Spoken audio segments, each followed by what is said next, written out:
हाय दोस्तों, मैं हूं आपकी दोस्त रूही खान और आपके लिए लेकर आ गई हूं Palam Chowk the promise of a call girl कहानी का चौथा और अंतिम एपिसोड। दोस्तों, अगर आपने कहानी के पिछले एपिसोड्स मिस किए हैं तो लिंक डिस्क्रिप्शन में है, पहले वहां से पिछले एपिसोड सुन लें ताकि आगे की कहानी आपको अच्छे से समझ आ जाए। तो चलिए बढ़ते हैं हम अपनी कहानी की ओर बिना किसी देर के। मैंने गुस्से में फ़ोन काट दिया क्योंकि मुझे इस तरह की घटिया मजाक बिल्कुल भी पसंद नहीं है। फिर मैं बालकनी से कमरे की तरफ आया। कैसे कैसे लोग हैं इस दुनिया में, किसी के जज्बातों की कोई कद्र ही नहीं है।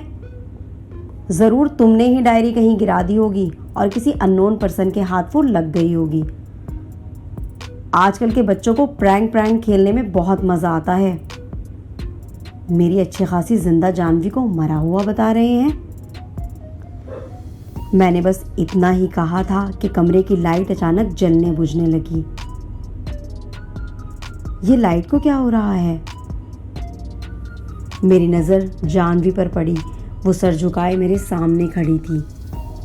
मेरी नज़र उसके चेहरे पर पड़ी। ये क्या?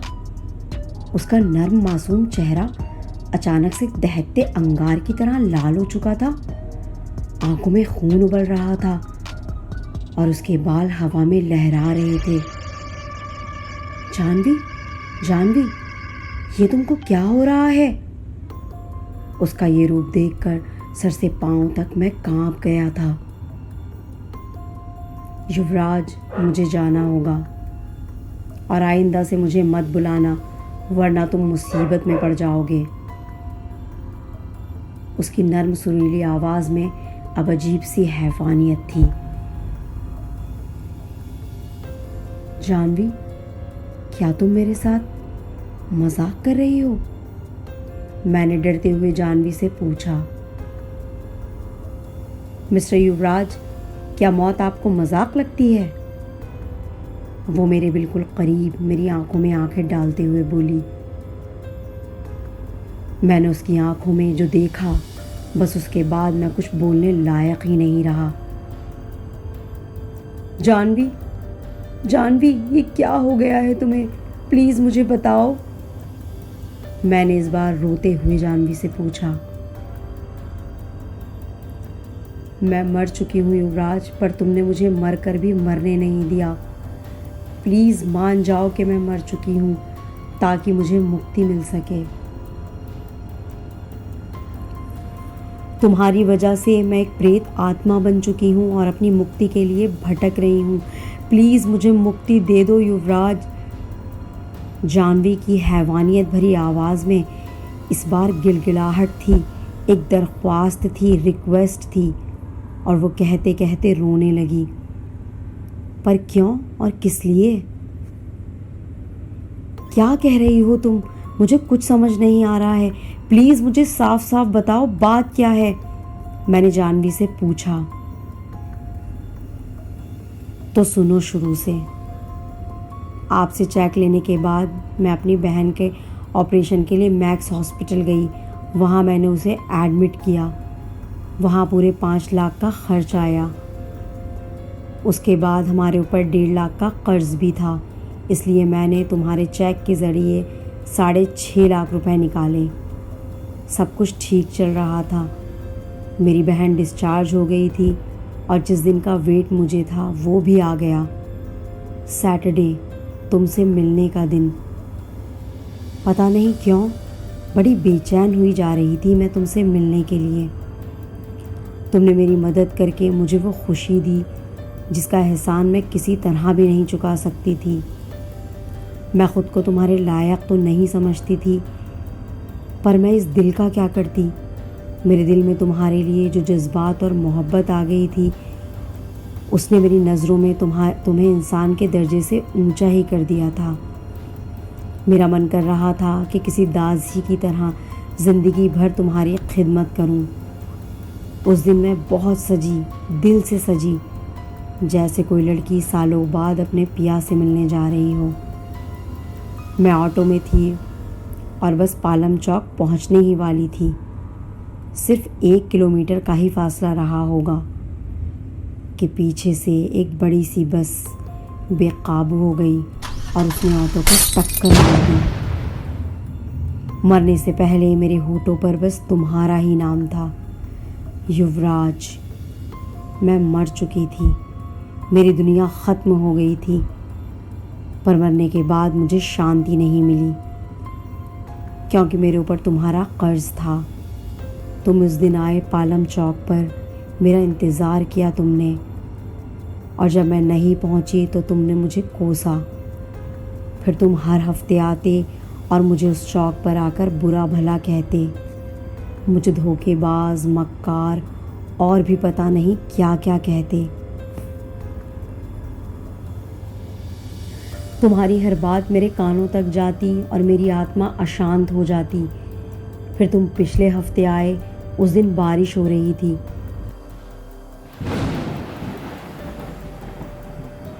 तुम अपनी कार से निकलकर पैदल रोड पर उसी जगह पहुंच गए जहां पर मेरा एक्सीडेंट हुआ था।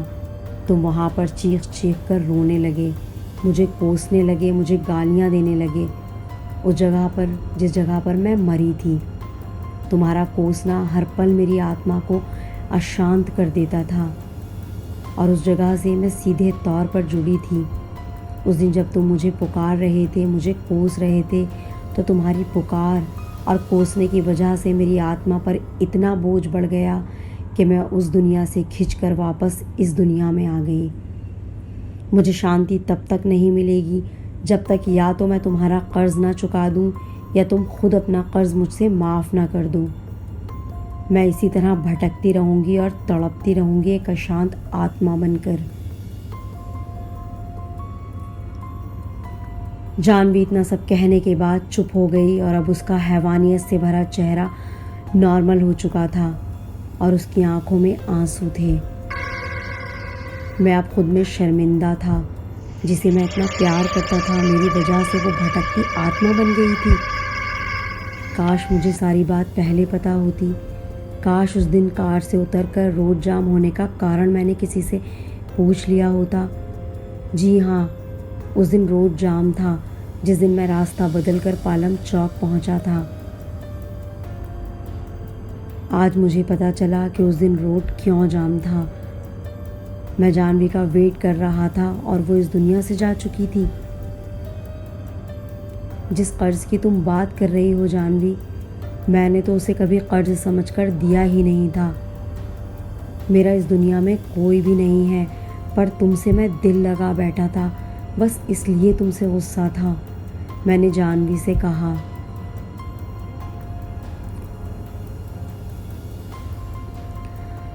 अब जब सब बात तुम जान ही चुके हो तो मैं अपनी दुनिया में वापस लौट जाऊंगी, पर मुझे शांति नहीं मिलेगी, क्योंकि मेरी माँ और बहन की चिंता हमेशा मेरी आत्मा पर एक बोझ की तरह रहेगी।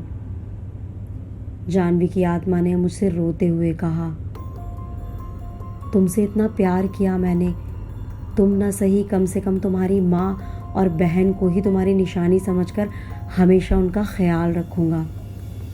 अपने दिल से ये बोझ भी उतार दो अब। मैंने जानवी से कहा, पर तुम्हारे एहसान का बोझ तो फिर से आ गया ना मेरी आत्मा पर, इसको कैसे दूर करूं? जानवी ने मुझसे कहा, प्यार कभी बोझ नहीं हो सकता।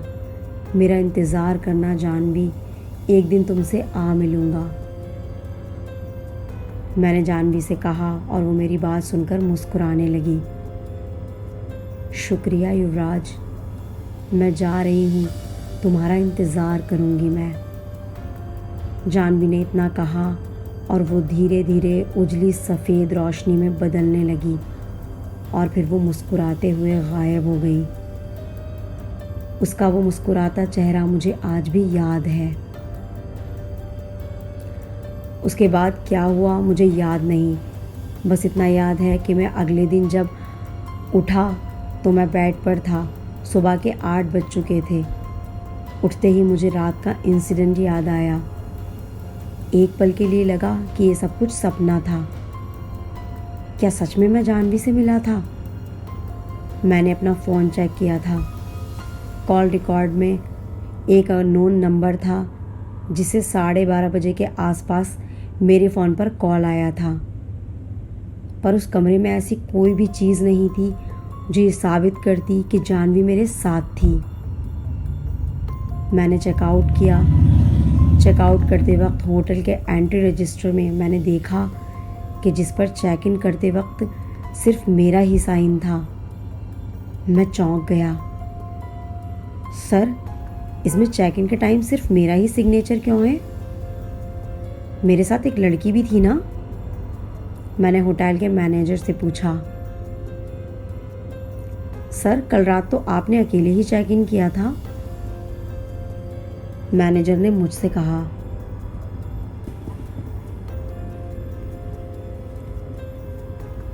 मुझसे झूठ क्यों बोल रहे हैं?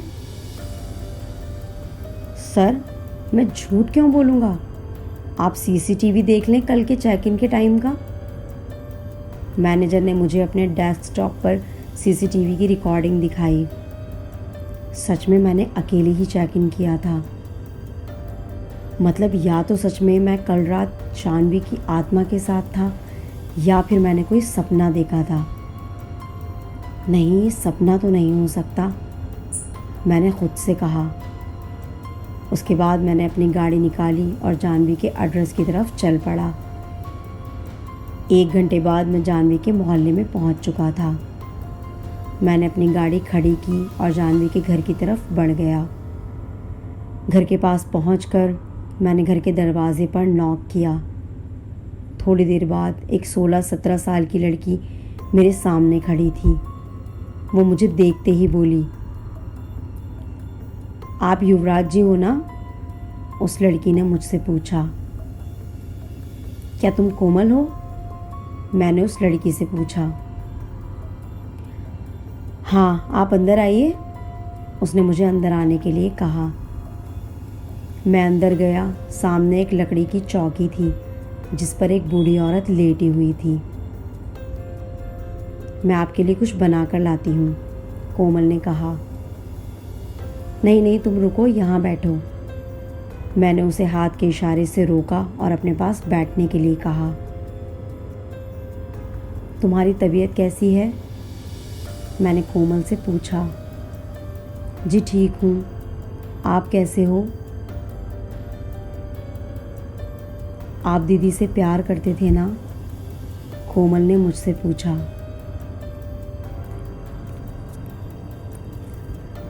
मुझे पूरी बात बताओ, क्या हुआ है तुम लोगों के साथ? पिछले हफ्ते मैं आया था यहाँ, पर घर पर ताला लगा हुआ था। जाह्नवी के साथ क्या हुआ? कोमल ने मुझे अपनी सारी आप बीती बताई। उसने मुझे बताया कि जाह्नवी की मौत के बाद वो लोग अपने मामा के घर चले गए थे, पर वहाँ उन लोगों ने उनके साथ अच्छा सलूक नहीं किया, तो मजबूरन वो लोग वापस आ गए। उनकी हालत बहुत ख़राब थी। कोमल की माँ भी अस्थमा की पेशेंट थी। मेरे पास अब जाह्नवी नहीं थी, पर उसकी माँ और उसकी बहन, अब बस यही 2 लोग थे जाह्नवी की निशानी के तौर पर मेरे पास। मैंने दोनों को अपने साथ चलने के लिए कहा। पहले तो वो लोग झिझक रहे थे, पर मैंने किसी तरह उन्हें साथ चलने के लिए मना ही लिया। इस हादसे को 10 साल गुजर गए हैं। अब वो दोनों मेरे साथ ही रहते हैं। माँ जी की तबीयत अब पहले से काफ़ी बेहतर है। मैंने उनका इलाज एक अच्छे डॉक्टर से करवाया। अब वो किचन में थोड़ा बहुत काम भी कर लेती हैं।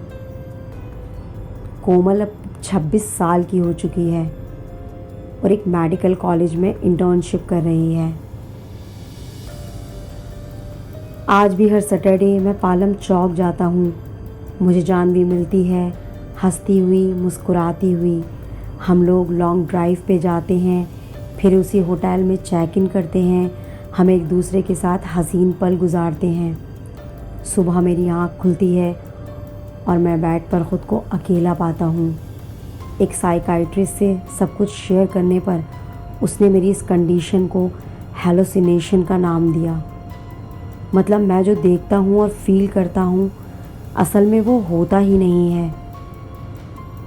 सच कहूँ तो मुझे भी पता नहीं कि ये हैलुसिनेशन है या सच में जानवी मुझसे मिलने हर वीक पालम चौक पर आती है। मैं सच्चाई जानना भी नहीं चाहता। मैं तो बस जी रहा हूँ उस पल को और हमेशा जीना चाहता हूँ, और अपनी आखिरी सांस तक।